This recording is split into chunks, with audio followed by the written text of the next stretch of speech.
கடலும் வெற்றி செய்ய கொண்டே நான் கட்டவும் சொன்னார்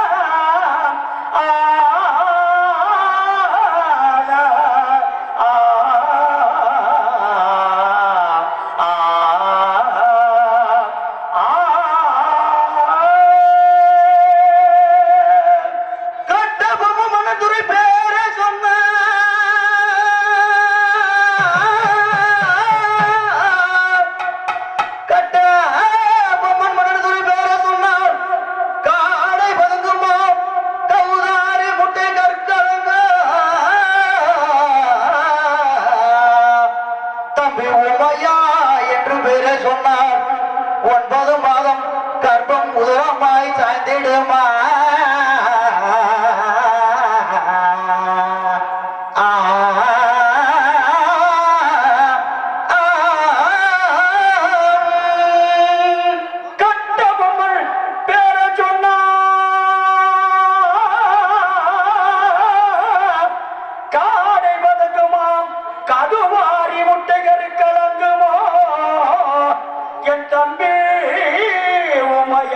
சொன்னார்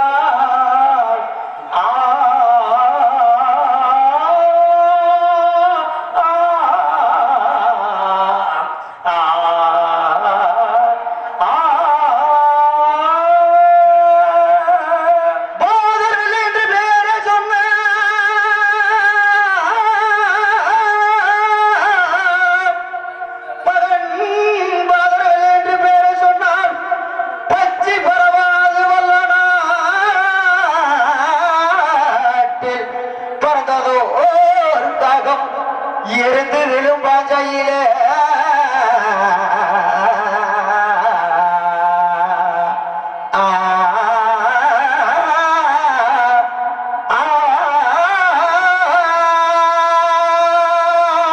மகள் பாதர்வல்ல என்று பேர சொன்னார்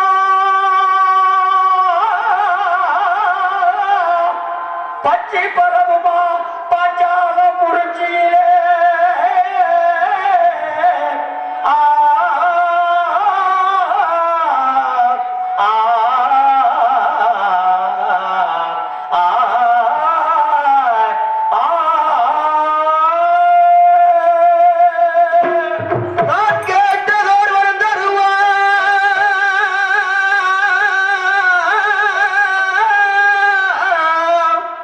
நான் கேட்டதோ தருவாய்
தாயே இழந்த முல்லை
பெரியவர்களே, பிற மதிப்புக்கும் மரியாதை தாய்மார்களே, தங்க தொட்டில் தாளாட்டும் தாய் குலங்களே, எதிர்கால சிங்கங்களே, வருங்கால வாலிபர்களே, உங்களை அனைத்து நல்ல உள்ளங்களுக்கும் பாஞ்சாலங்குறிச்சி ஆளக்கூடிய வீரபாண்டி கட்டபொம்மன் முடி சாய்ந்த வணக்கம் வணக்கம் வணக்கம்.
கதையை எடுத்து கூறுமாறு பணிவொடுப்புடன் கேட்டுக்கொள்கிறேன். தமிழ்நாடு தமிழருக்கு அன்னை நாடு அன்னையருக்கு என்ற வேற சபதம் விட்டு ஆண்டு வருகிற அண்ணன் தம்பி இருவரும். அப்படி இருக்க என் தாயின் பேர் முக்காடு என்னும் ஆறுமுகத்தம்மையார், என் தந்தை பெயர் கொண்டு பொம்பு, என் பாட்டன்கிறார் பெயர்களோ காலபொம்பு கொண்டு பொம்பு என்று சொல்வார்கள். எங்கே வாழ்ந்தார்கள்? வடக்கே வெகு தூரம் பண்டூர் பப்பர் தேசம்.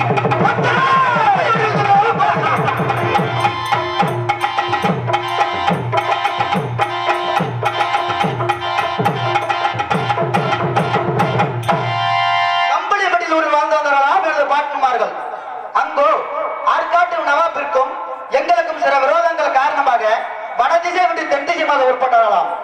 எவ்வளியால் உட்பட்டார்களாம்? உப்பத்தபல்லம், ஒடுவங்குறிச்சி, செங்கல்பட்டு வழியாக மேற்கு மலையாளம் சென்று பொள்ளாச்சி கீழ்முகமாக கோட்டமங்கலத்தில் சிறுகாலம் தங்கிவிட்டார்களாம். மீண்டும் தென் திசை நோக்கி புறப்பட்டார்களாம். போடிநாயக்கனூரில் சிறுகாலம் தங்கியிருந்தார்களாம். மீண்டும் தென் திசை நோக்கி புறப்பட்டார்களாம். நம் குலங்காக்கும் சக்கதேவி எவ்வளியாக செல்கிறதோ அவ்வளியை நாமும் பின்பற்றி செல்ல வேண்டும் என்று எண்ணார்களாம் எனது பாட்டன்மார்கள். சக்கரமுடி என்ற இடத்தில் வரும் தருணத்தில் பசியின் காரணத்தினால் என் குலங்காக்கும் சக்கதேவி இறக்கி வைத்துவிட்டு அண்ணாகரம் மறுத்துவிட்டு மறுநாள்களை தூக்கினார்களாம்.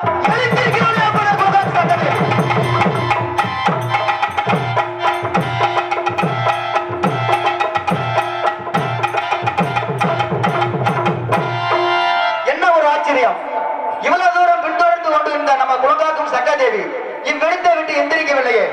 இம்மண்ணில் நாமும் மனிதர்களாக வாழ வேண்டும் என்ற ஒரே காரணத்தினால் நம் குலங்காக்கும் சக்காதேவி இறங்கி எழுந்திருக்கவில்லை. அப்படி என்றால் நாம் இனத்தாரை எட்டை பொறுத்தால் சென்று இடம் கேட்டார்களாம். அதோ பார் தெரிகிறது.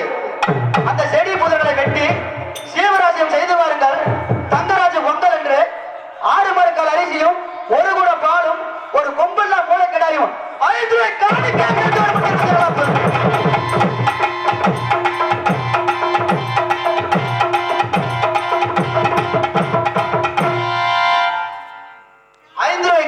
செலுத்த வேண்டும் என்று தெரிவித்தார்களாம்.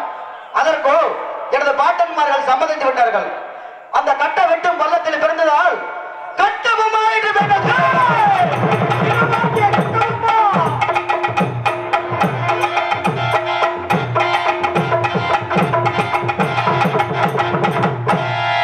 எனக்கு முன்பதாக அக்கா முத்துராட்சி என்று ஒரு பிறந்தார்கள். அதற்கு பிறகு தெற்கு வீச்சு பாண்டியா, ஜெகவீர பாண்டியா சில நாட்களுக்கு வாய் பேசாத காரணத்தினால் தெற்கு வீச்சு பாண்டியா, வாழ் வீச்சு பாண்டியா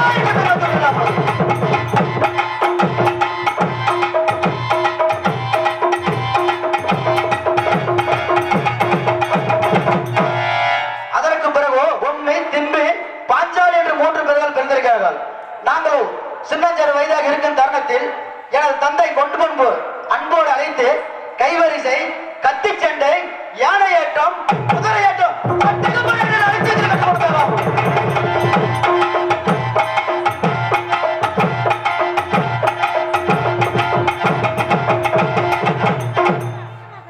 வித்தைகளும் கற்றுக் கொடுத்தாராம். அதன் பிறகு எனக்கோ வாலிப வயது வந்துவிட்ட காரணத்தினால் ஜக்கம்மாள் என்ற ஒரு பெண்ணை மனமுடித்து வைத்தார்களாம்.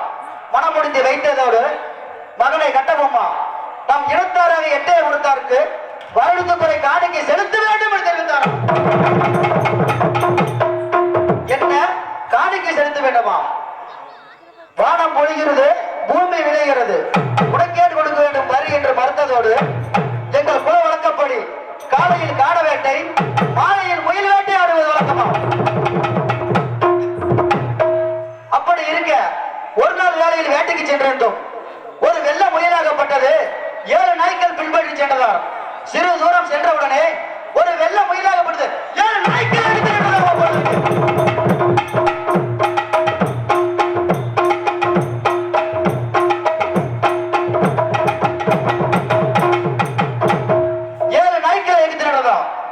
ஆனா என்ன ஒரு ஆச்சரியம்!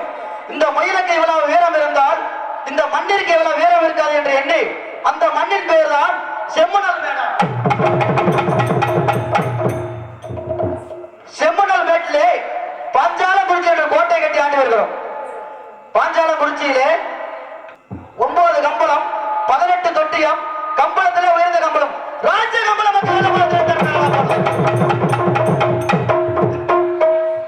பல்லகவார், வெள்ளகவார், பாலவார், பாலகுரிவார், எரச்செல்லவார்,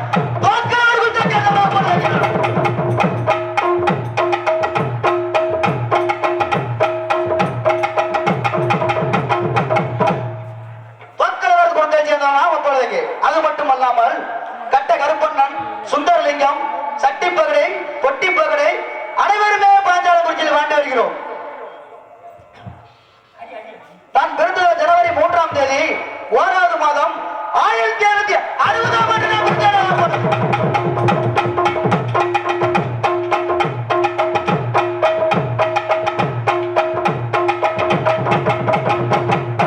1760ஆம் ஆண்டு நான் பிறந்தேனா.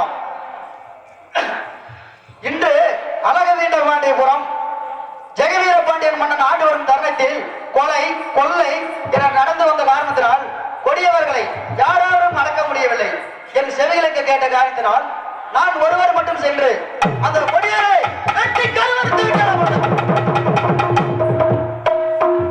ஜெகவீர பாண்டிய மன்னனுக்கோ புத்திரன் இல்லாத காரணத்தினால் என்னை புத்திரனாக ஏற்றுக்கொண்டு இந்நாட்டை நீதான் ஆள வேண்டும் கட்டபொம்மா என்று சொன்னார்.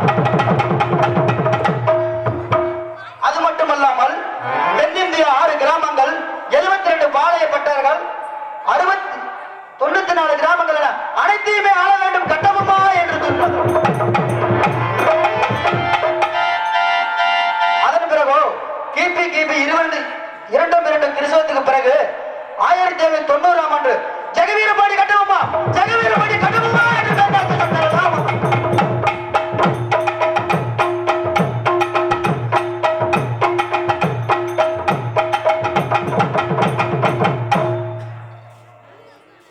ஜெகவீரபாண்டியா கட்டபொம்மா என்ற பெயர் சொல்லிட்டார்கள். அப்படியெல்லாம் சீரும் சிறப்புடன் ஆண்டு வந்த தரத்தில் இனத்தார் என்று எண்ணி பாராமல் 6000 மைலுக்கு அப்பால் உள்ள அந்நிய வெள்ளையரை காட்டி கொடுத்து விட்டால் அந்த சண்டாளப்பாவை திருவாயில் எட்டப்பன். ஆங்கிலேயர்களோ மீட்டிங் என்று விட்டார்கள். எங்கும் செல்லவில்லை. எங்கெங்கெல்லாம் அழைப்பு கொடுத்திருக்கார்கள்.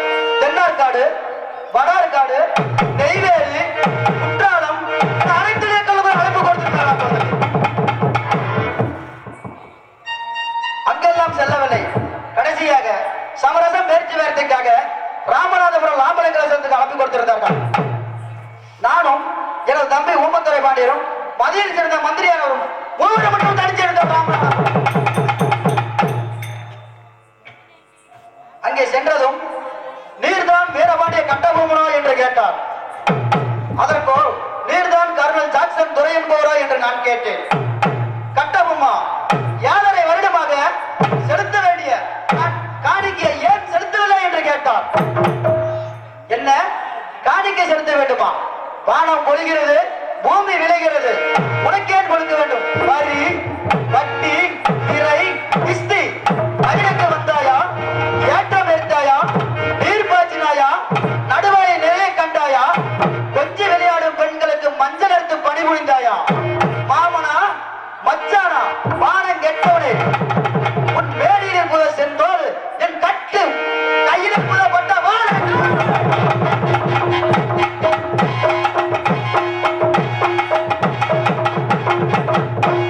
என் கையில் புதப்பட்ட வாழ் எழுதிருது. அதற்கோ எனது தம்பி ஊமத்துறை பாண்டியன் எடுத்தான் வாளை, வீசினான். 2 சிற்பங்கள் இரண்டாக மாறியது.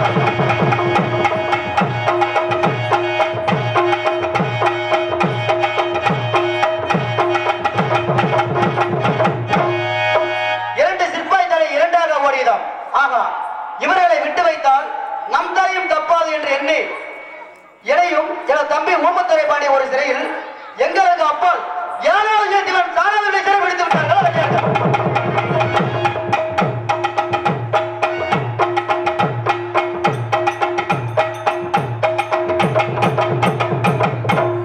எங்களுக்கு அப்பால் 7வது சிறையில் சிறைப்பிடித்து விட்டார்கள். நாங்களோ என் குலங்காக்கும் சக்கரதேவி வரைய வணங்கி வரவேற்ற போது என் குலங்காக்கும் சக்கரதேவி கோட்டையை நெருங்க முடியவில்லை. ஏன் நெருங்க முடியவில்லை? கோட்டையை சுற்றிலும் ஆங்கிலேயர்கள் தீட்டு துணியை வைத்து காரணத்தினால் நெருங்க முடியவில்லை. குலங்காக்கும் சக்கரதேவி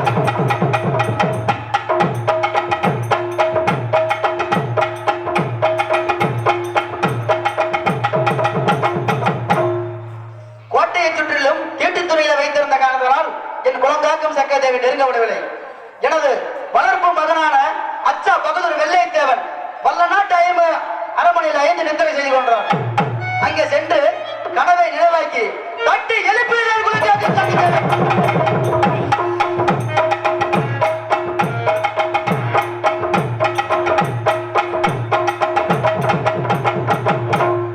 தட்டி எழுப்பிதான் குலங்காக்கும் சக்கரதேவி திடுக்கென்று எழுந்து வெள்ளப்புறவில் சவாரி செய்து குறுக்கு வழியாக வந்து அந்த எல்போன சிறைச்சாலையை இடி என்று இடித்து மண்மேடாக்கிவிட்டு பாஞ்சால குச்சி மன்னர்களை சிறை மீட்டு வந்தால்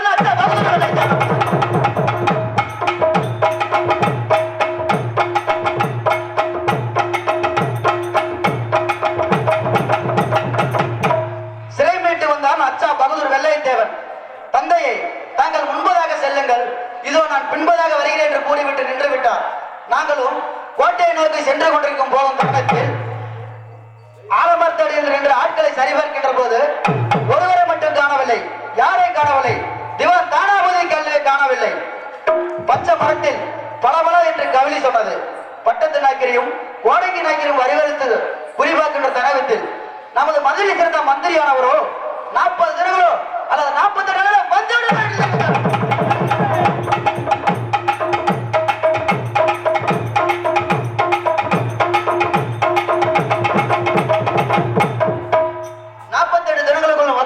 தெரிவித்தார்.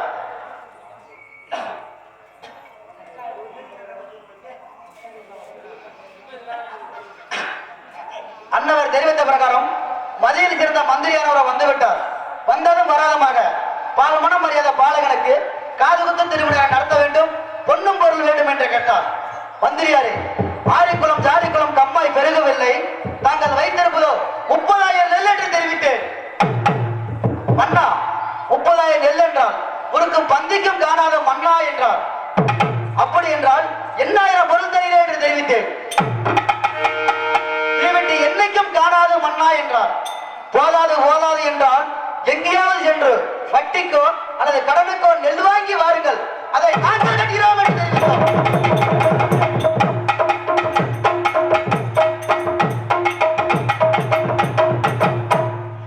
அந்த கடனை நாங்கள் கட்டுகிறோம் என்று தெரிவித்தோம். தங்களுடைய பட்டவாளை அடையாளமாக கொடுத்தால் எங்கேயாவது சென்று வட்டிக்கோ அல்லது கடனுக்கோ நெல் வாங்கி வருகிறேன் என்ற சென்ற மந்திரி இன்னும் வர காணவில்லை. ஏது காரணம் என்று தெரியவில்லை.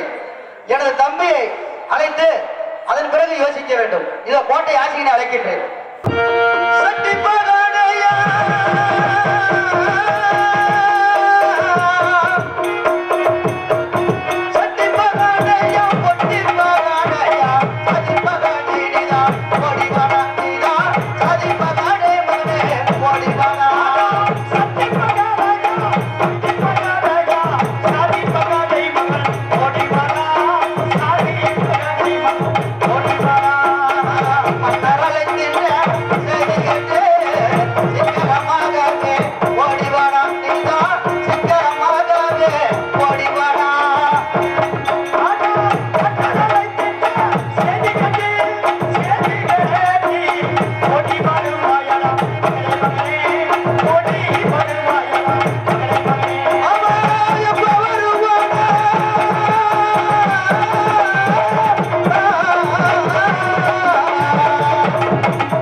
இன்னும் வேகமா போகணும். அது மாதிரி வேகமா போகணும். சரி இருக்கட்டு. அப்ப நம்ம வேலை. நீ சேர மாட்டியா? நீ ஆம்பளை நான் ஆம்பளை. நான் இந்த இடத்துல பகடக்குள்ள சேர மாட்டீங்க. சரி இருக்கட்டு. என்னமோ என்ன காரணம் தெரியல. பெரிய மன்னர் கூப்பிட்டுருக்கிறாரு. என்ன காரணம் தெரியல. அங்க போனோம்னா மட்டும் வருவதே போகணும். அங்க போனா தானே தெரியும். மட்டும் வருவதே என்ன தெரியுமா? ஆமா. மரியாதை உங்களுக்கு என்ன தெரியுமா? என்னன்னு சொல்ல மாட்டேங்கிறேன். மரியாதை என்ன தெரியுமா? பெரிய மன்னர் தலப்பா இருக்குதையா? தலையில இருக்குமா? எடுத்து உதறி இங்க வச்சுக்கணும். இப்படி கும்பல் போட்டு ஏகப்பட்ட மரியாதையா? இதான் மரியாதை. பெரியவங்க வணங்கணும். அப்படி வராங்க. மட்டும் வருவாதியா? கோடீஸ்வரனான செய்தவனா எந்த வனா எனது வண்ணவாரே.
மங்களமாக உண்டாகட்டும். எழுந்திருப்பாய் பகடை மகனை. பகடை. தாங்கள் அழைத்த காரணம்? தான் அழைத்த காரணம் என்னவென்றால் உங்கள் தம்பி யாரோ உயர கொட்டாளம் மேலையில் அமர்ந்திருப்பான். நான் அழைத்ததாக அதை சீக்கிரமாக அழைத்து வர வேண்டும் பகடை மகனை. அப்படி ஆகட்டும் மகாராஜா. அப்படியாகட்டும். தங்களுடைய கட்டளை சாசனம். அப்படியாகட்டும். சென்று வருகிறேன். சென்று வருகிறேன். அப்புறம் போய் மகாராஜா கூட்டிட்டு வர சொல்லிட்டாரு. ஆமா. அவருக்கு என்ன சொல்லிட்டு போய் நம்ம உட்காந்துப்பாரு. ஆமா, போய் கூட்டி வரணும். அவர் போய் கூப்பிடணும்னா ஒரு நேரம் எந்த நேரத்துல எப்படி இருப்பான்னு தெரியாது. கூட்டி கொண்டாந்து விடு. அவரை பார்த்தா போது கண்ணு வந்து செக்க செவேல இருக்கு. ஆமா. தண்ணி அடிச்சிருக்காரா? இதுல தண்ணி போற ஆளுல ஒரு நாளுக்கு போனான்னு சொல்றேன். அது இல்லப்பா, அவரை கோபமா இருப்பாரு. வீச ஒவ்வொரு துடிச்சுக்கிட்டு இருக்கு. கையில இவ்வளவு வருஷம் வச்சிருப்பாரு. என்னது? காலோட உறவாடு கையை கத்தி ஈ வரணும் கூட இருந்தே விட்டு கொள்வது. பாஞ்சாவளி சரி இருந்து அவரை தூத்துக்குடி போகணும். ஆமா. இப்படி நம்ம அவனா குதிரை வருவாங்க. அவங்களாம் காலத்தை குதிரை ஏறு. நடந்தேதான் போகணும். நடந்தே போனா நடந்தே வரணும். போலாமா? போலாமா? மங்கள கண்ணாடி மேடேடி மேடேடி மேடேடி